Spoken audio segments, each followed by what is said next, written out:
my ego was always that thing where I never will be a part. I would never be part of a gang because I was a solo thought process mindset, and I was in the group Treacherous 3, but I stayed solo because I didn't want to deal with the intangibles of a group anymore.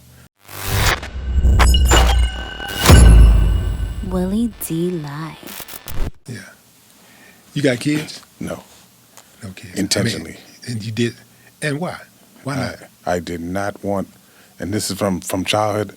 And I said one thing that people don't pay attention to my opinion. In poverty, the boy and the girl is pitted against each other.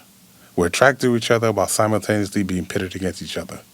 The girl definitely wants to have children, and the boy definitely does not want to actually go broke trying to have a child, whatever. So a lot of times, you want to have sex, but you don't want to be a man yet. You want to grow up like a boy, but you still want to have sex. The girl wants to have sex, and I've been in this situation lots of times. She wants to have sex with me because she's a little girl, but she wants to be pregnant. I'm like, I'm not trying to have babies. So I had that mentality from very early. And I used to always say back in the day when I was younger, I needed a woman to be a girl to think beyond her maternal instinct. Think beyond your maternal instinct. Just like a boy has to think beyond his youthful carnal instinct, quite frankly. Because a lot of times we thinking, I want to get it, I want to get it. But then if you understand what comes with getting it, then you think differently about it. But you had to grow up and mature into that phase. Because you see the cute girl, it's like, oh, she's cute and she's kissing you. I want to do what I want to do. But you have to grow up to realize the consequences that come with that. And again, when a girl gets pregnant, you have no right over what she does with her body. So if she wants to have a baby, you have a baby whether you want it or not, quite frankly. So I was very aware of that very young, quite frankly. So that was what kept me off it from the very beginning. So I said I was not ready to have a child when I didn't want to have a child. I didn't want to have that extended to the older age because I just didn't trust very easily, quite frankly, either way. And having you make a decision for me, like having a child, was a very frustrating concept for me to grasp and come up with when I was younger. Like I'm a teenager, and you're a teenage girl, but you want to have a baby. I don't want to have a baby at all yet.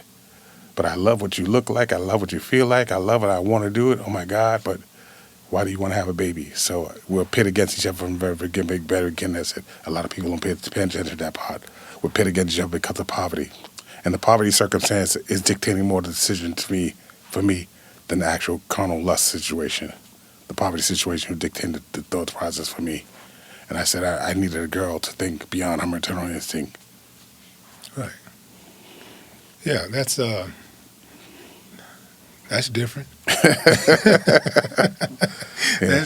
That's absolutely different. Because I thought about poverty a lot myself while thinking about children while in poverty, right? Mm-hmm. And I was like, yeah, I'm going to have to get some money because these kids are expensive. And even if they're not expensive, just the fact that you're working to pay bills and to, give your kids a quality life, that ain't enough for me.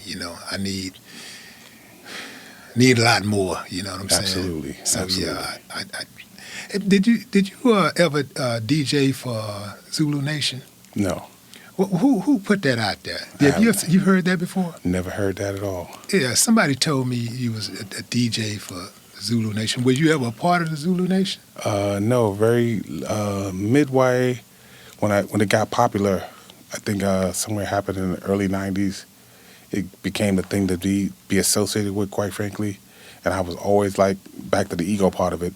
My ego was always that thing where I would never be part of a gang because I was a solo thought process mindset. Mm-hmm. And I was in the group Treacherous 3, but I stayed solo because I didn't want to deal with the intangibles of a group anymore.